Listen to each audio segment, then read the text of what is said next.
Bismillahirrahmanirrahim. Alhamdulillahi rabbil alamin. Salatu wassalamu ala asyrafil anbiya'i wal mursalin. Nabiyina Muhammadin wa ala alihi wa sahbihi ajmain. Assalamualaikum warahmatullahi wabarakatuh. So inshallah, pinagpapatuloy natin yung sandata ng mananampalataya, inshallah, laban kay Satanas.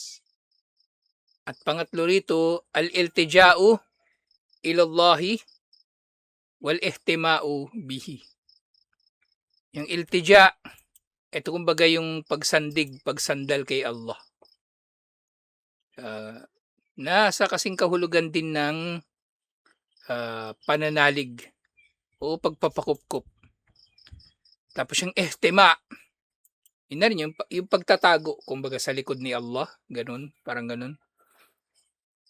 Yung khayru sabilin lil ihtima'i minash syaitani wa jundihi huwal iltija'u ilallahi wal ihtima'u bi janabihi.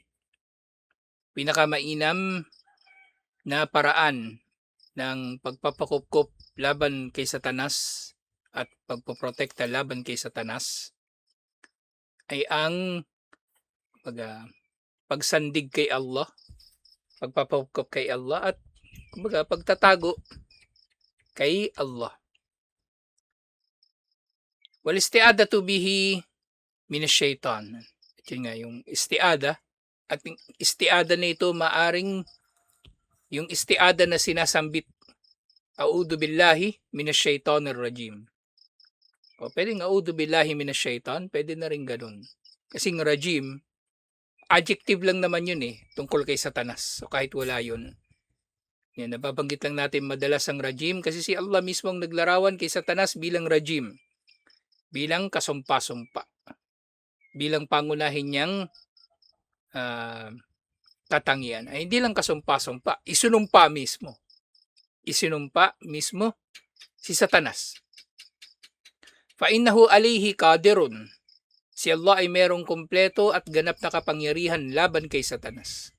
Kung ang tao mahina laban kay Satanas, si Allah ay merong kumpleto na kapangyarihan laban sa kanya. Faida ajara abdahu paano yakhlushu syaitanu ilayhi. Kapag ang alipin ni Allah ay nagpapakupkup sa kanya, paano pang makakalapit si Satanas sa kanya? So ito yung kabilang sa pinaka mainam. Diba nababanggit na yung unang dalawang nabanggit, diba? Yung pagkilala kay Satanas, unang-una. Makilala natin Satanas. Pangalawa, yung pagkapit sa Quran at Sunnah. So ngayon, yung isti'ada mismo, yung pagpapakupkup kay Allah. Yung sinabi ni Allah, Suratul A'raf, verse 199, Kudil afwa wa'mur bil urfi wa'aridanil jahilin. Kudil afwa, ibig sabihin, kunin mo ang pagpapaumanhin. Magpaumanhin ka hanggat maaari. Wa'mur bil urfi, at mag-utos ka ng kabutihan. Yung urf dito na tinatawag sa kasing kahulugan ng ma'ruf, na kapareho niya lang ng root word. Wa'aridanil jahilin, at layuan mo ang mga mangmang. Dito, yung tinutukoy dito na mangmang, yung mangmang na murakkab.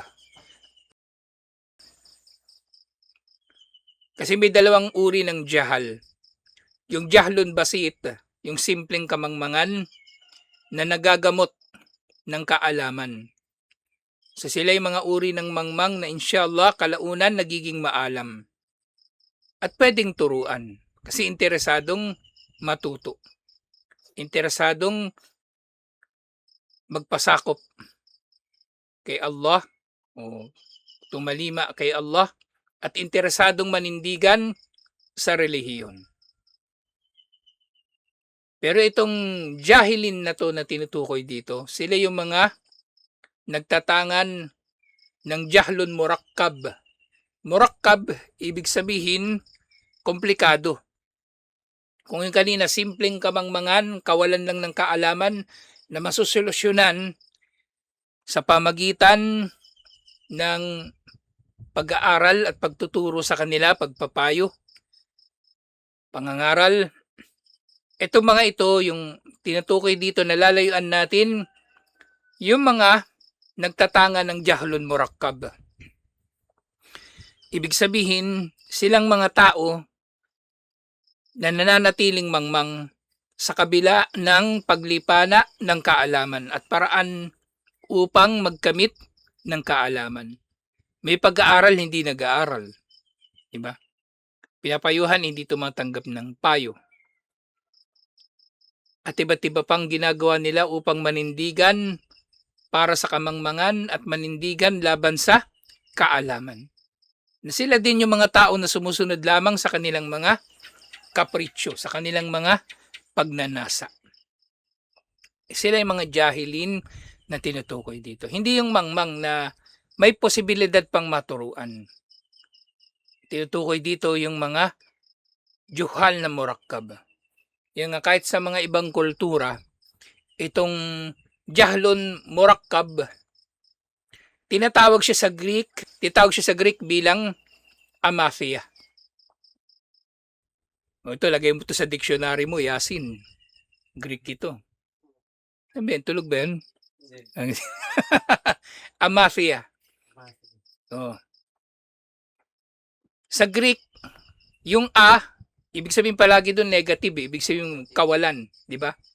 Apathy. Asexual, di ba? Wala siyang kasarian, asexual. Walang kinalaman sa pakikipagtalik, asexual. Di ba? Asexual reproduction, ganoon. Apathy, kawalan ng simpatya. Diba? Sympathy, apathy, ganun bagay. Amathia, yung math dito na tinutukoy, ito rin yung salitang pinanggalingan ng ano kaya? Amathia, mathematics, di ba? Ibig sabihin pag-unawa. Kasi mathematics, inuunawa yun eh. Hindi siya basta-bastang kinakabisado lang, inuunawa. So yung amathia, hindi pag-unawa. So ito yung jahlun murakkab. So kahit yung mga ancient Greek, sina Plato, sina Socrates, kilala nila ito. Yung jahlun murakkab na mapanganib.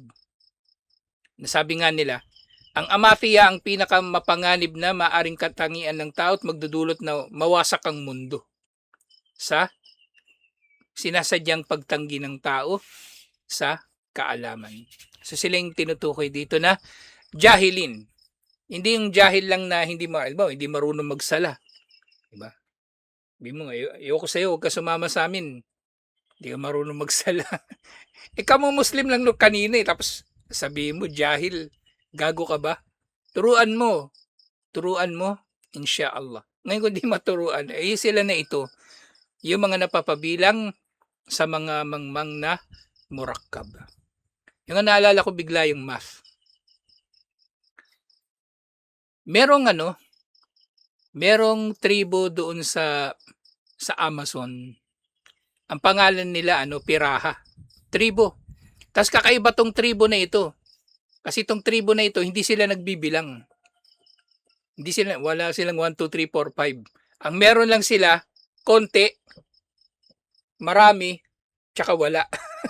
Kapag nag-usap-usap sila, ilang buko kailangan mo? Marami. Dadalay ng marami, wala nang bilangan yung kung ilan yun. Ilang buko kailangan mo? Konti lang. Sige, bibigyan siya. 2, 3. Pero hindi niya bibilangin yun. At yun nga, pinag-aralan sila ng mga scholar, ng mga linguist. Ito, may kinalaman na naman kay Yasin to. Kaya ituloy mo talaga yung pag-aaral mo. Matapos mo yung dictionary mo, inshallah. Pinag-aralan sila ng mga linguist. Wala talaga silang alam sa pagbibilang. Hindi nila alam kung ilan yung 7. Pinagkaiba ng 7 sa 3. Basta para sa kanila yun ganito, marami o konti. Yung pala, yung katulad na nababanggit ko dati sa manok. Yung manok hindi nagbibilang eh. Basta nandun yung kunin mo lahat ng itlog, maglilimlim pa rin yun. Wala yung pakialam. Naglilimlim pa rin. Minsan nakakaawa yung manok eh. Inisip ko, ano kaya itong manok na to? Ulyanin kaya to kasi naglilimlim pa rin. Wala namang itlog. Yung pala hindi talaga sila nagbibilang. So yung tao, Maaring mangyayari sa tao na meron siyang bagay na hindi niya alam kasi hindi niya alam na hindi niya talaga alam. Naintindihan niyo? Ba hindi sila 'di ba hindi nila batid na hindi sila marunong magbilang at wala silang problema na hindi sila marunong magbilang.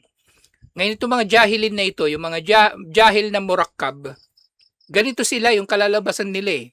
Hindi nila alam na hindi pala sila nakakaalam. O wala silang pakialam na hindi sila nakakaalam. At mapanganib nga. Yung since umiiral naman na yung maraming paraan para sa kaalaman, ay kunin ng tao. Kaya sinasabi ng mga scholar, hindi talaga kailanman magiging magkatulad yung maalam at yung hindi maalam, di ba? Kul hal yastawi alladhina ya'lamuna wal ladina la ya'lamun. Sabi ni Allah. Kasi nga yung maalam, dati siyang mangmang. Kaya naiintindihan niya. Na-appreciate niya yung kaalaman. Eh yung mangmang, hindi naman siya kailanman naging maalam eh. Maaring nakakabisado siya ng ilang bagay, di ba? Maaring nagkukutba, nagtatrabaho sa Islamic Center, sumusweldo sa kanyang pagdadawa pero nananatiling mangmang. Kasi hindi niya na-appreciate yung kaalaman.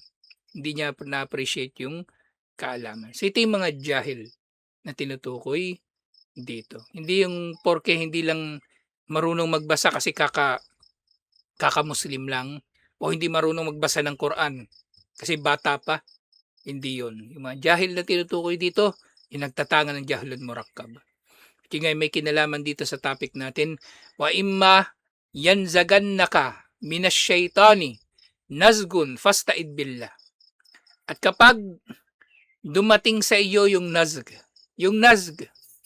para itong yung bulong ni Satanas. Kapag dumating sa iyo, kapag binulungan ka ni Satanas ng isang bulong.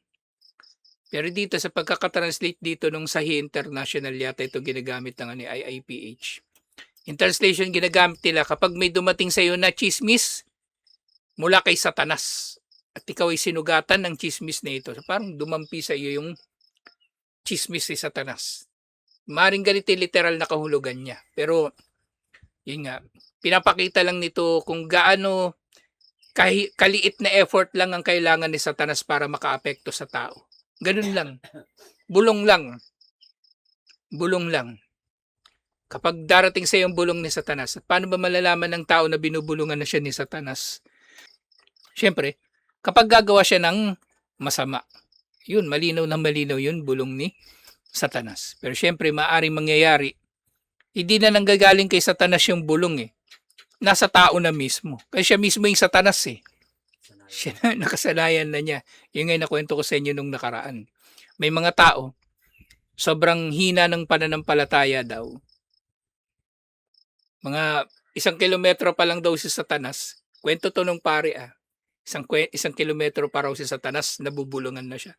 Pero meron daw mga tao, matibay ang pananampalataya. Kailangan daw lumapit ni Satanas talaga sa tenga niya para mabulungan siya. Pero meron daw talaga tao, walang pananampalataya.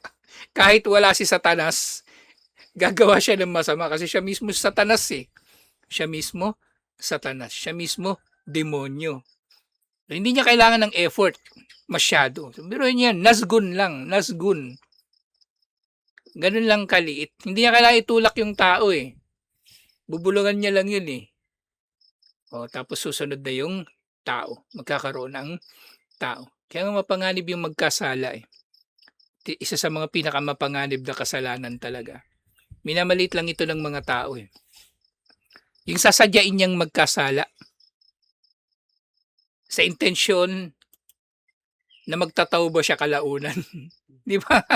Yan, ano ko yun eh, napagtanto ko yung bigla eh, kasi nabasa ko sa post ni Sheikh Jamal, yung instructor sa Baguio. Yung sabi ko sa inyo kukontakin natin, may post siyang ganun. Sabi, oo nga, napakadelikado nga nun, isipin mo, magkakasala muna ako, tapos magtatauba naman ako eh. Di ba, uutang ng 5-6. May utang ako, lubog ako. Niloloko mo yung sarili mo nun eh. Eh paano yung pag wala na palang pagkakataon magtauba? Isipin mo, di ba? Inom ako ng alak. Totoo ba naman mamaya eh. Mamaya magsasala naman, mapatawad na to. Inshallah. Gaganon-ganon ka pa. Tapos, habang umiinom ka ng alak, inatake ka na sa puso, kaya o na-stroke ka na, wala na, mahihirapan ka na. Yun yung isa sa mga pinakamatinding bulong ni Satanas, eh. Sige lang, magkasala ka lang, pwede naman magtauba. 'Di ba? Nagsabi pa si Satanas sa'yo ng maganda. Pwede naman magtauba mamaya, eh. Walang problema 'yan. O kaya sabihin ni Satanas, maliit lang 'yan, maliit na kasalanan lang 'yan, 'di ba? Sige, kurakutin mo lang 'yan, kurakutin mo 'yan. Ang laki naman ng inambag mo, 'di ba? Yan yung moral licensing. Ang laki ng kabutihang ginawa mo. Walang epekto 'yan sa kabutihan na ginawa mo. Kurakutin mo lang 'yan. Karapat dapat sa'yo 'yan. May karapatan ka diyan. 'Di ba? Maaaring mga ganun yung bulong ni Satanas. O yun nga, lagi natin nababanggit, dawa pogi. Yung sister, walang gumagabay. Maliligaw yan, ikaw din, maalam ka pa naman, graduate ka pa naman ng Baguio. Graduate ka pa naman ng kung saan saan. Gabayan mo mula sa kadiliman tungo sa liwanag. I-PM mo na. Lahat ng palatandaan na yan ay dalaga na nalulungkot, nakikita natin sa mga post niya. I-PM mo na. I-PM mo. Pananagutan mo yan. Maraming bulong si Satanas. Maraming ibubulong. So dito 'di ba, bulong lang pero naapektuhan na yung tao. Hindi niya kailangan ng maraming effort. Lalo na kung si Satanas, ang tagal nang nabuhay ni Satanas. At nakita natin yung mga tao, 'di ba? Sa psychology. Yung mga tao may mga kakayanan na i-manipula yung kanilang kapwa, eh. Mamanipulahin yung mapapasunod sa kagustuhan nila. Pero syempre, ginagamit natin salitang pangmamanipula kapag yung tao, ginagamit niya yung impluensya niya para mapasunod yung tao sa isang bagay na siya lang ang makikinabang, kumbaga pang personal lang. Pero syempre, kapag ginagamit mo naman yung, bahusay ka makipag-usap sa tao, di ba? Para mapasunod mo sila na magsala, matakot kay Allah. Hindi pagmamanipula tawag dun. Maaring gamitan mo sila ng psikolohiya din, di ba? Reverse psychology, mapagtatanto nila yung mga bagay-bagay dahil sa mahusay mong pakikipag-usap sa kanila. Pero yung nang mamanipula, yun yung terminolohiyang ginagamit sa tao na, kumbaga, gusto nila maimpluwensya ng mga tao para gawin yung gusto nila. Pansarili lang.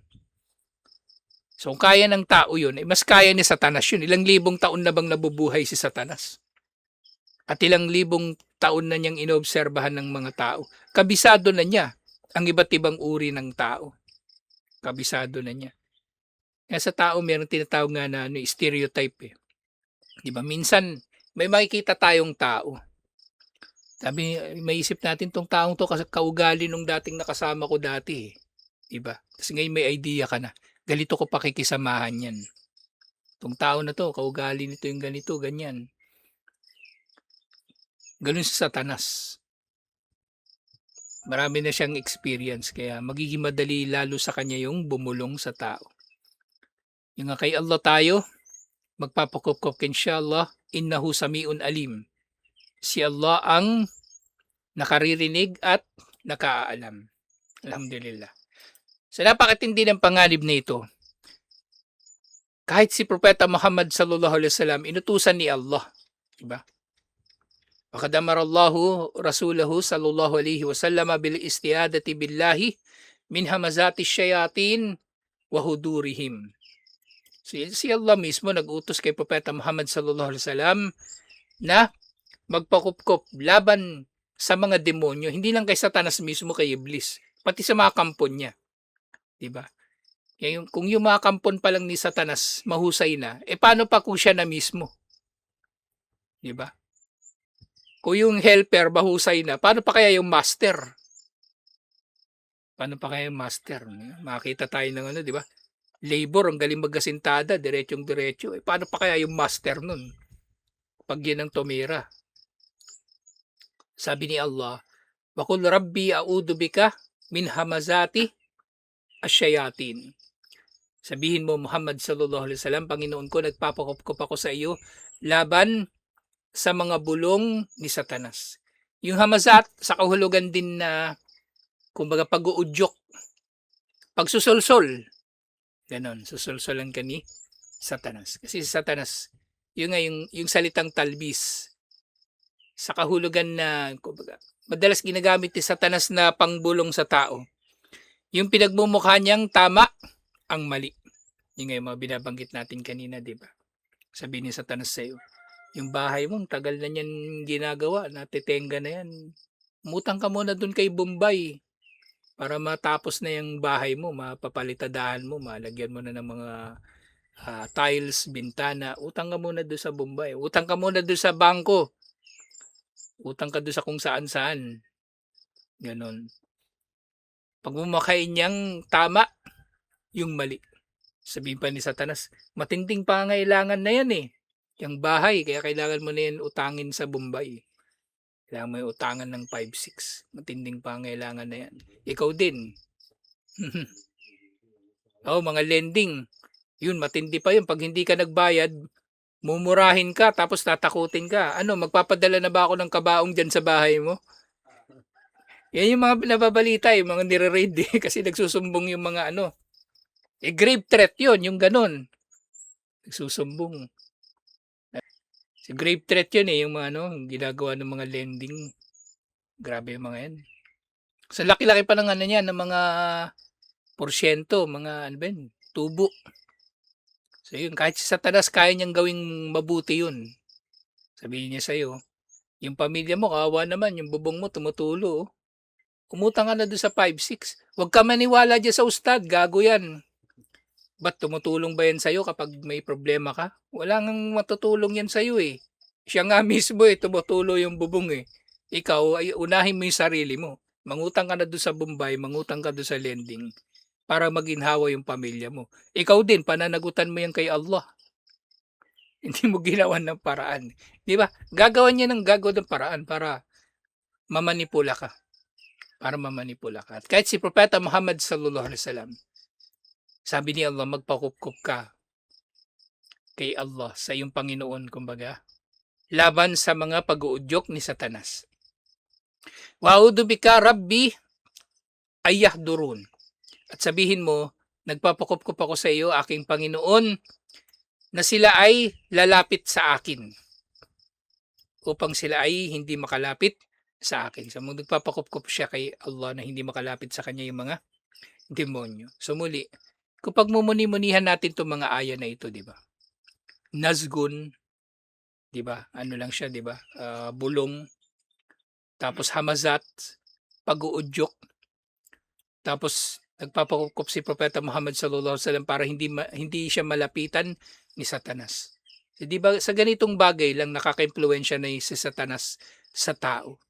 Hindi niya kailangan sumapi. Iba inisip ng mga tao, Satanas daw sasapi sa mga tao, yung mga demonyo sapit sa mga tao, tapos mapipinsala sila. Hindi nila kailangan gawin yun eh. Si Hitler nga, hindi naman sinapian yun eh. Pero di ba milyon-milyon ng pinatay.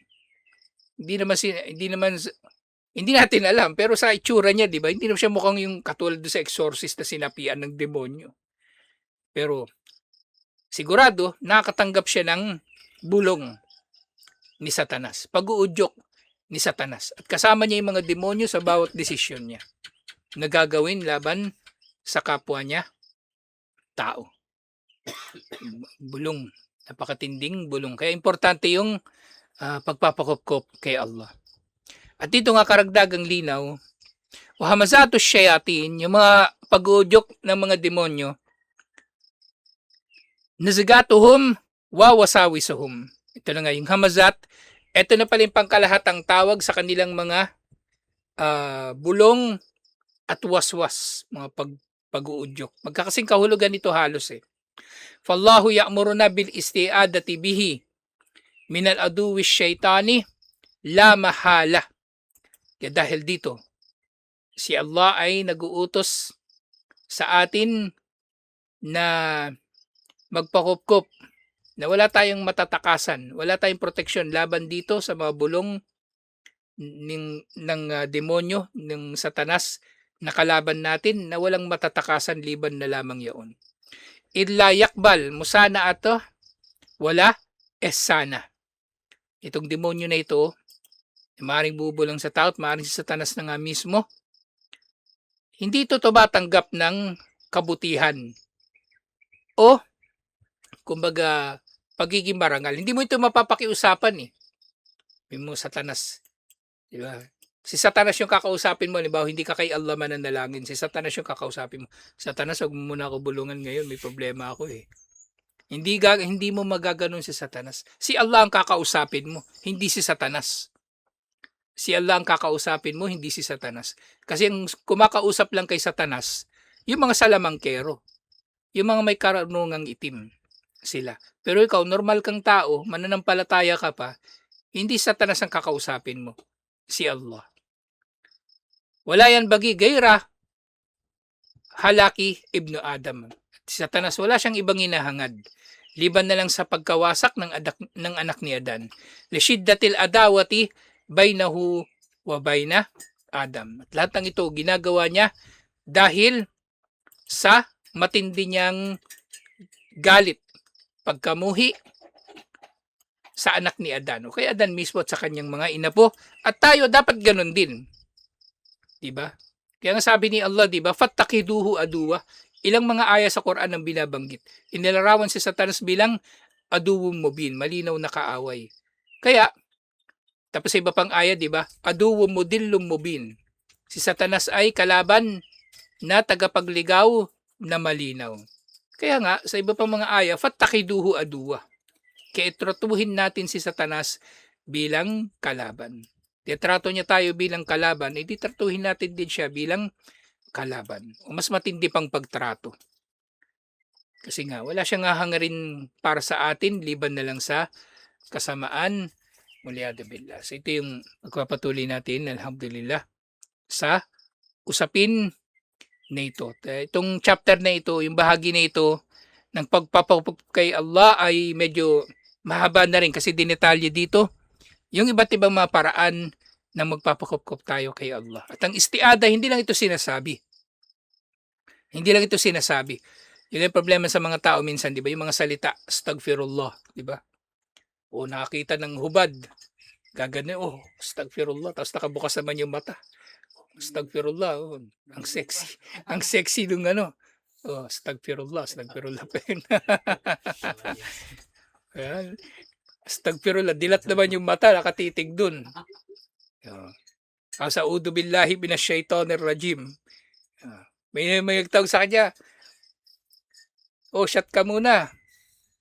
Naku, mag-iisip-isip pa yun, paano ba to? A'udhu billahi minasyaitonir rajim. Hindi bismillah eh. Sabi niya, kasi pag sinabi ko bismillah, hindi pwede, haram to eh. So, a'udhu billahi minasyaitonir rajim. Ang daming pwedeng gawin na kalokohan ng tao. Tao mismo demonyo eh. Kaya tama yung nando sa suratul Nas eh, di ba? Minal jinnati wan nas, yung tao mismo. May demonyo mismong tao. Waliyadu billah. Tatuloy natin ito insyaAllah. Assalamualaikum warahmatullahi wabarakatuh.